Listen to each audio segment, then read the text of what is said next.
सभा चुनाव के आज के इस चुनावी सभा में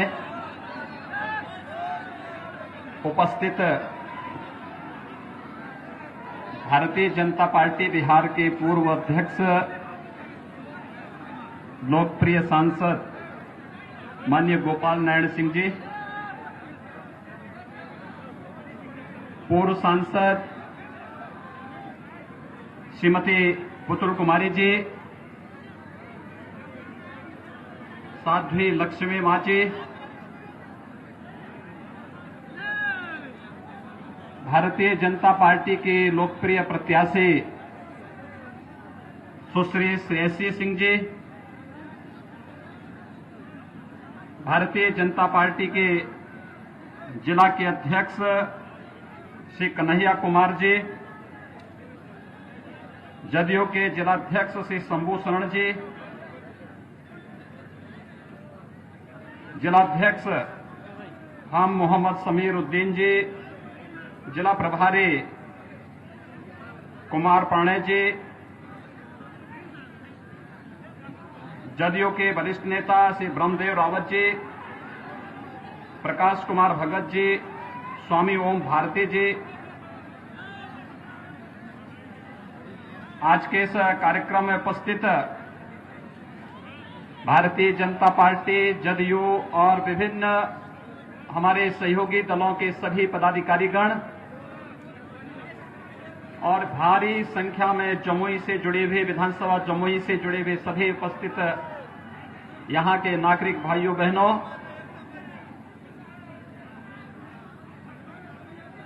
मैं इस पौराणिक धरती को नमन करता हूं जो उत्साह आप सबने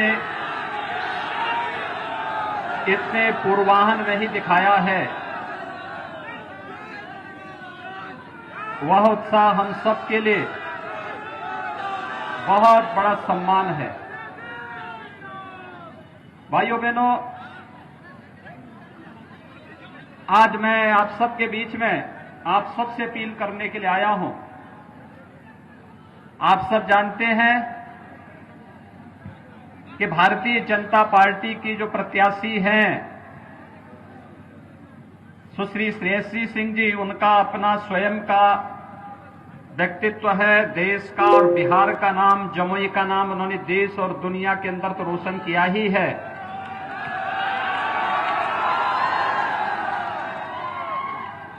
लेकिन उनके पूज्य पिता राजा दिग्विजय सिंह जी लोकप्रिय सांसद के साथ साथ भारत सरकार में मंत्री भी रहे थे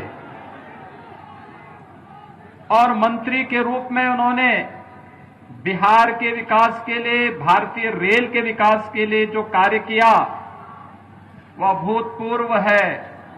आज वे हमारे बीच में नहीं है, मैं उनको विनम्र श्रद्धांजलि अर्पित करता हूं और आप सबसे यही अपील करने के लिए मैं आया हूं कि अपने बिहार की इस बेटी को पूरे सम्मान के साथ उनके पूज्य पिता के नक्शे कदम पर चलने के लिए, विकास के लिए जिस समर्पण भाव के साथ उनके पूज्य पिता ने, उनकी पूज्य माता ने उन्हें विकास के लिए, बिहार के उत्थान के लिए जो संस्कार दिए हैं, उसमें बिहार के और खासतौर पर जमुई विधानसभा क्षेत्र की जनता का मोहर लगना चाहिए।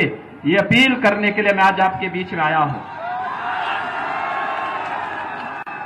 भाइयों बहनों,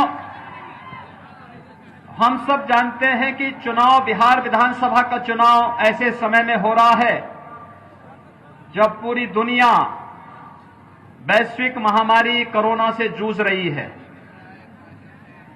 कोरोना एक संक्रमण है।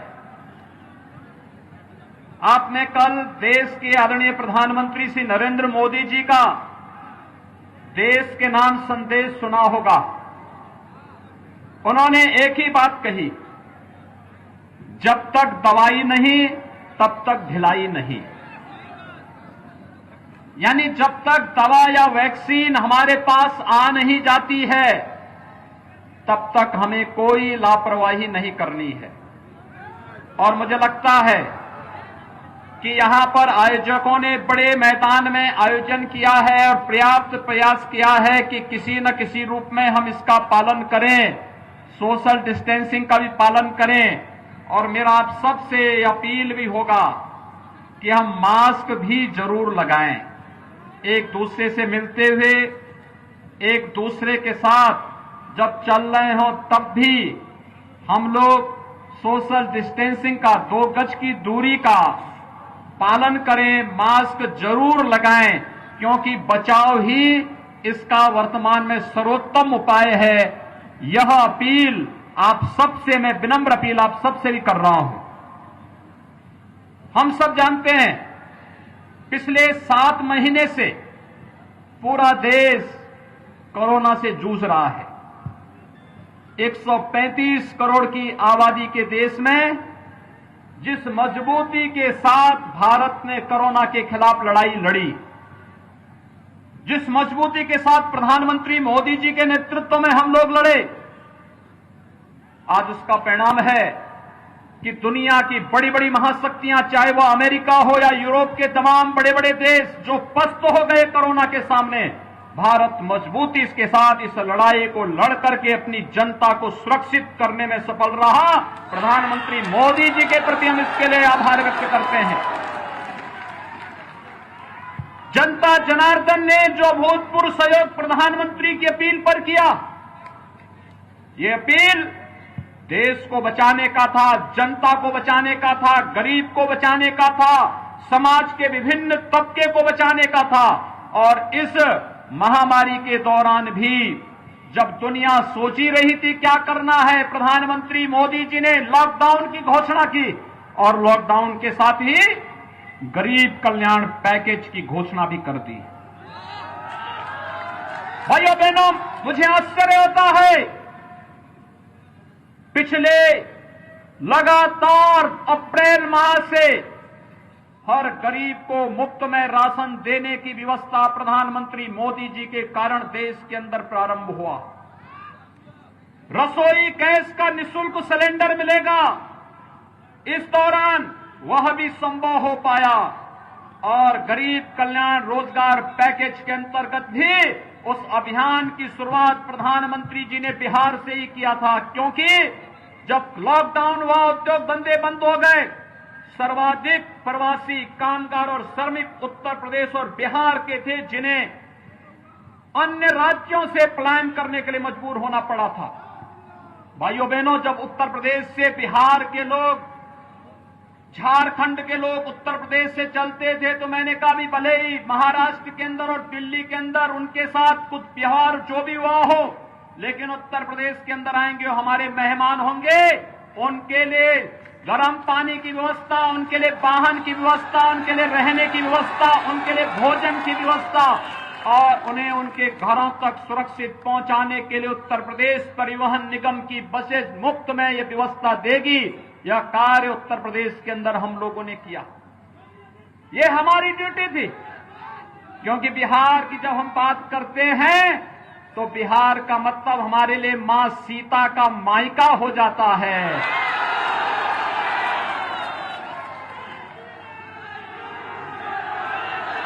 और इसलिए मेरा ये दायित्व बनता है कि सीता मैया के मायके से कोई अगर उत्तर प्रदेश से गुजरे तो उनके सम्मान के साथ किसी भी प्रकार का खिलवाड़ नहीं होना चाहिए। और इसीलिए कोई भी बिहार का व्यक्ति जब उत्तर प्रदेश से गुजरा होगा, उसने एहसास किया होगा कि शासन की व्यवस्था कैसे होनी चाहिए। उत्तर प्रदेश के अंदर वह हम लोगों ने करके दिखाया था। भाइयों बहनों, आपने देखा होगा, मैं कल भी बिहार में था और बिहार में मैं कल एक नेता का भाषण सुन रहा था। वो कह रहे थे हम लोग इतने लाख लोगों को नौकरी दे देंगे। आश्चर्य होता है मुझे। पूछना चाहिए, एक प्रश्न पूछिए कि 15 वर्षों में कितने लोगों को नौकरी दी थी। आज जो राशन मोदी जी के कारण और नीतीश कुमार जी के नाते आपको प्राप्त हो रहा है, गरीबों को प्राप्त हो रहा है। आखिर ये राशन लालू जी के शासनकाल में गरीब को क्यों नहीं मिल पाता था? यानी जिन लोगों ने गरीबों का राशन तो खाया ही खाया, मूक जानवरों का चारा भी खा दिया है, उन लोगों से आप उम्मीद करते हैं रोजगार देंगे? भारतीय जनता पार्टी के लिए देश ही परिवार है। आपने देखा होगा जब बिहार की बेटी सुश्री शेषी सिंह जी यहां पे बोल रही थी, उन्होंने अंत में अपने भाषण के अंत में कहा, सर्वे भवन्तु सुखिनः सर्वे सन्तु निरामया। यानी सबका साथ, सबका विकास, यही भाव है इसके पीछे। हमारे लिए पूरा देश परिवार है, हमारे लिए देश हित सर्वोपरि है। लेकिन भाइयों बहनों, आप ये भी देख रहे होंगे बहुत सारे लोग ऐसे हैं जिनके लिए परिवार ही पार्टी है और पार्टी ही देश है, इसके सिवाय वे बाहर देख ही नहीं सकते। आपने देखा होगा राजद के पोस्टर में 4 लोग एक ही परिवार के हैं, 5वें किसी का कोई चित्र नहीं। रघुवंश बाबू ने ये बात अपने अंतिम समय में कह दी थी, जीवन भर समाजवादी रहे बाबू रघुवंश प्रसाद सिंह जी ने ये बात कह भी दी लालू जी को कि आपके यहां तो लालू जी आपकी फोटो, राबड़ी देवी जी की फोटो और आपके दोनों पुत्रों के फोटो के अलावा 5वें की फोटो क्यों नहीं आती है आपके यहां? और यही तो मैं कहना चाहता हूं भाइयों बहनों, ये लोग देश के बारे में नहीं सोच सकते, बिहार के बारे में नहीं सोच सकते। अगर सोचा होता, कांग्रेस ने, राजद ने, इन लोगों ने देश के बारे में, समाज के बारे में सोचा होता तो हर गरीब को मकान मिल लिया होता। इनके शासनकाल में हर गरीब को मकान मिला होता, हर गरीब को इनके शासनकाल में ही रसोई गैस के सिलेंडर मिल गए होते, हर गरीब को विद्युत के निःशुल्क कनेक्शन मिले होते, हर गरीब को 5 लाख रुपए की जो आयुष्मान भारत की स्वास्थ्य बीमा की योजना प्रधानमंत्री मोदी जी के कारण आज मिल रही है, ये योजना उन्हीं के समय में मिल गई होती। इन लोगों के पास विकास की कोई सोच नहीं थी, ये लोग विकास नहीं चाहते थे, गरीबों का उत्थान नहीं चाहते थे।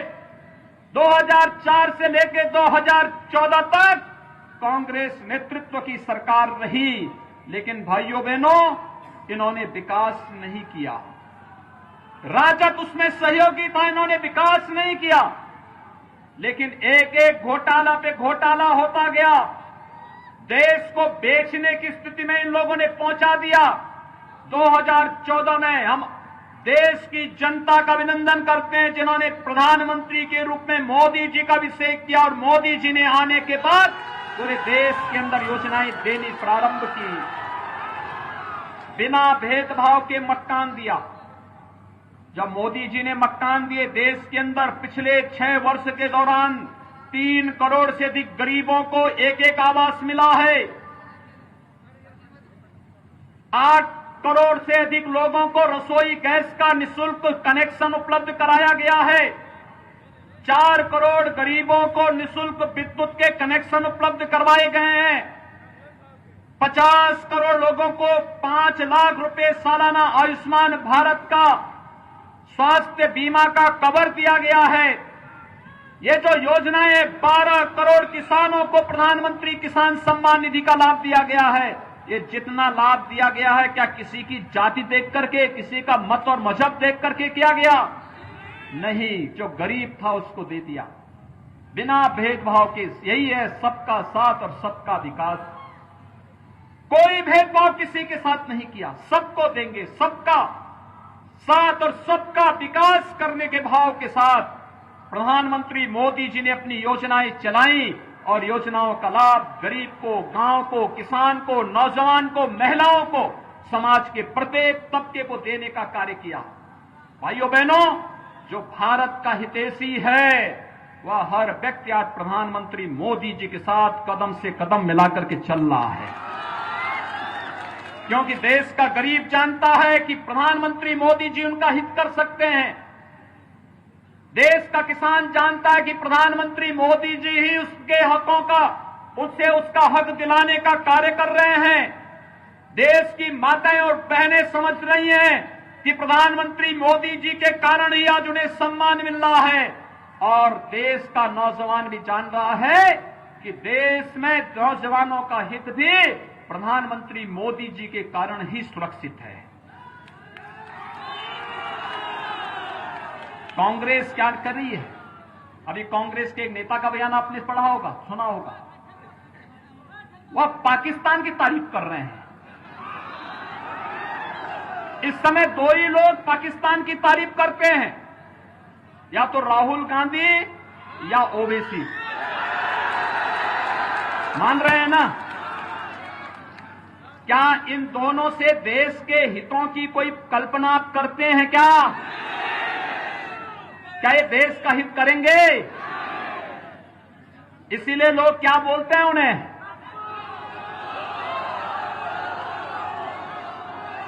भाइयों बहनों, ये लोग कभी देश के हित के बारे में नहीं सोच सकते। देश के दुश्मन जो भारत के अंदर आतंकवाद फैला रहा हो, जो उसके हित की बात कर रहा हो, उससे उम्मीद ही क्या कर सकते हैं? और इसलिए भाइयों बहनों, आज मैं आपके बीच यही कहने के लिए आया हूं। कुछ लोग वोट काटने के लिए आपके बीच में आए होंगे।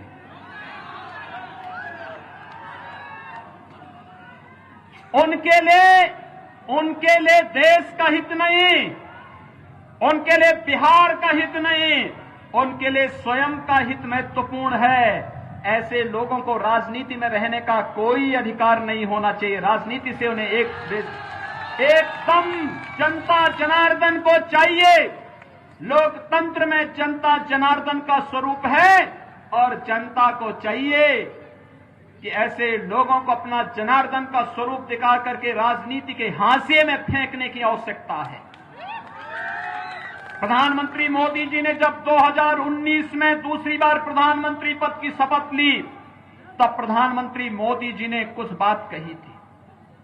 उन्होंने कहा था, पहला 5 वर्ष गरीब कल्याण के लिए, अगला 5 वर्ष भारत को दुनिया की एक महाशक्ति के रूप में उत्थान के लिए। और उत्थान का रास्ता कहां से जाता है? आपने देखा होगा, कश्मीर में धारा 370 हटी तो पीड़ा किसको हुई? या तो राहुल गांधी को या ओवैसी को। कश्मीर में धारा 370 हटनी चाहिए थी कि नहीं हटनी चाहिए थी? ये देश के हित में उठाया गया कदम था ना। लेकिन आखिर राहुल गांधी और ओवैसी इसका विरोध क्यों कर रहे हैं? आप इनकी मंशा को जान सकते हैं। और भाइयों बहनों, धारा 370 का हटने का मतलब, अगर जमुई के लोग भी अब चाहेंगे कि कश्मीर में हम जमीन लेकर के मकान बनाएंगे, तो आपको अब इसकी छूट प्रधानमंत्री मोदी जी ने दे दी है। जाइए आराम से, पूरा कश्मीर घूम करके आ जाइए। अगर कहीं पाकिस्तान परस्त आतंकवादी कहीं भी आपको टेढ़ी नजरों से देखेगा, तो भारत के जवानों की गोली उसकी आंखों को बेचते हुए बाहर कर देगी। अब वह दुस्साहस नहीं कर सकता है, क्योंकि अब तो पाकिस्तान के प्रधानमंत्री इमरान खान भी भयभीत हैं। उन्हें लगता है कि अगर भारत के अंदर कुछ भी करेंगे तो भारत के बहादुर जवान पाकिस्तान के अंदर घुस करके कोई नया सर्जिकल स्ट्राइक को अंजाम दे देंगे। अब पाकिस्तान भी कुछ नहीं कर सकता, क्योंकि भारत अब मजबूती के साथ वैश्विक पटल पर अपनी एक नई पहचान प्रधानमंत्री मोदी जी के नेतृत्व में बना चुका है। आपने देखा होगा, पाकिस्तान, बांग्लादेश, अफगानिस्तान के जितने भी हिंदू थे, सिख थे, बौद्ध थे, जैन थे, इन सबको जो वहां पे प्रताड़ित था, पीड़ित था, गृह मंत्री अमित शाह जी ने कहा कि अगर आप पीड़ित और प्रताड़ित हैं, भारत में शरण लिया है, हम इन्हें भारत की नागरिकता भी देंगे। नागरिकता संशोधन कानून ला करके उन्हें भारत की नागरिकता देने का कार्य किया, तो भी पीड़ा किसको होती है?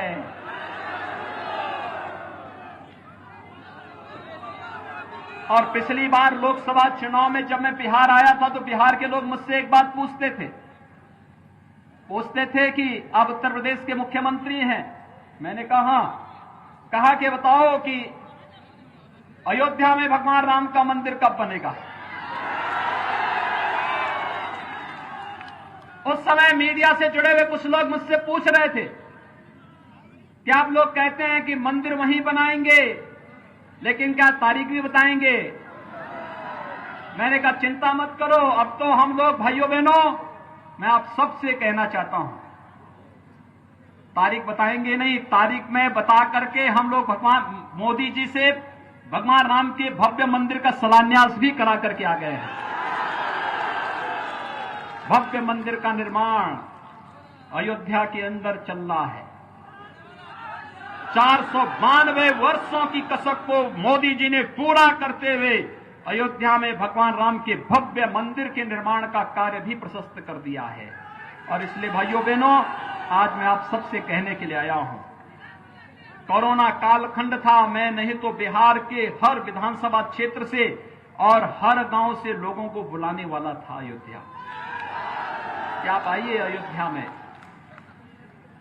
अयोध्या में भगवान राम की यश और कीर्ति के अनुरूप उनका भव्य मंदिर का निर्माण भी होगा और प्रधानमंत्री मोदी जी के नेतृत्व में भारत दुनिया के अंदर इस यश और कीर्ति को कोने कोने में पहुंचाने का कार्य करेगा। इसमें कोई संदेह किसी को नहीं होना चाहिए। और यही अपील करने के लिए आ रहे हैं कि प्रधानमंत्री मोदी जी को मजबूती प्रदान करने के लिए आवश्यक है कि भारतीय जनता पार्टी और सहयोगी दलों के नेतृत्व में जो चुनाव बिहार विधानसभा का लड़ा जा रहा है, इसमें भारतीय जनता पार्टी और सहयोगी दलों के प्रत्याशी भारी बहुमत से चुनाव जीत करके जाएं। भाइयों बहनों, यही अपील करने के लिए आज हम सब आपके बीच आए हैं। और मैं आपसे यही अपील करने के लिए आया हूं, आपके लिए तो दोहरे फायदे हैं। एक, राजा दिग्विजय सिंह जी की सुपुत्री को यहां से आप भेजेंगे, वह स्वयं भी एक शूटर है और राष्ट्रीय और अंतर्राष्ट्रीय स्तर पर बिहार को, जमुई को एक नई पहचान दिला रही है। उनकी माता जी भी सांसद थी, मैं भी तब भी संसद में था। उनके पूज्य पिताजी जब सांसद थे और मंत्री थे, तब भी मैं भी सांसद था। वास्तव में विकास की जो सोच उनकी थी, उस विकास की विरासत को आगे बढ़ाने के लिए आप सबसे अपील करने के लिए विशेष रूप से मैं आज आपके बीच में यहां पर आया हूं। आप सबसे मेरी अपील है कि बिहार विधानसभा का जो चुनाव हो रहा है प्रथम चरण में 28 अक्टूबर को कमल चुनाव चिन्ह पर सुश्री श्रेयसी सिंह जी को भारी मतों से चुनाव जिताने की आप सबसे अपील करने के लिए मैं आज आपके बीच में यहां पर उपस्थित हुआ हूं।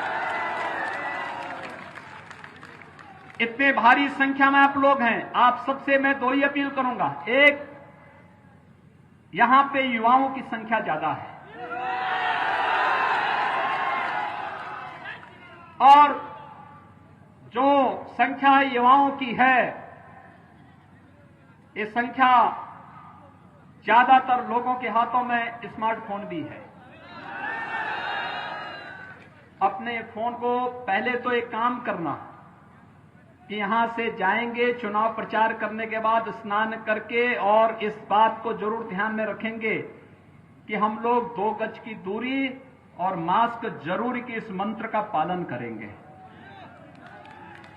दूसरा, मोबाइल फोन लेकर के जमुई विधानसभा क्षेत्र के प्रत्येक परिवार के प्रत्येक सदस्य का फोन नंबर लेकर के और अपने स्तर पर कोई आपका मित्र होगा, कोई नातेदार होगा, कोई रिश्तेदार होगा, कोई शुभचिंतक होगा, उन सबके घर घर में जाकर के भी और मोबाइल फोन से भी अपील करना है। अपील करिए भाजपा को जिताने की। बिहार के अंदर भी जहां भारतीय जनता पार्टी जदयू गठबंधन के प्रत्याशी हैं, उनको जिताने की प्रयास होना चाहिए। भारी बहुमत से चुनाव जीत करके जाएंगे। बिहार को फिर से कुशासन की ओर नहीं आने देंगे। विकास और सुशासन का बिहार का मॉडल, इसे आगे बढ़ाने का कार्य करेंगे। यही अपील करते हुए मैं आप सबसे 28 अक्टूबर को सुश्री श्रेयसी सिंह जी को कमल चुनाव चिन्ह पर भारी मतों से विजयी बनाने की अपील करते हुए वाणी को देता हूं विराम। जय जय श्री राम, जय जय श्री राम।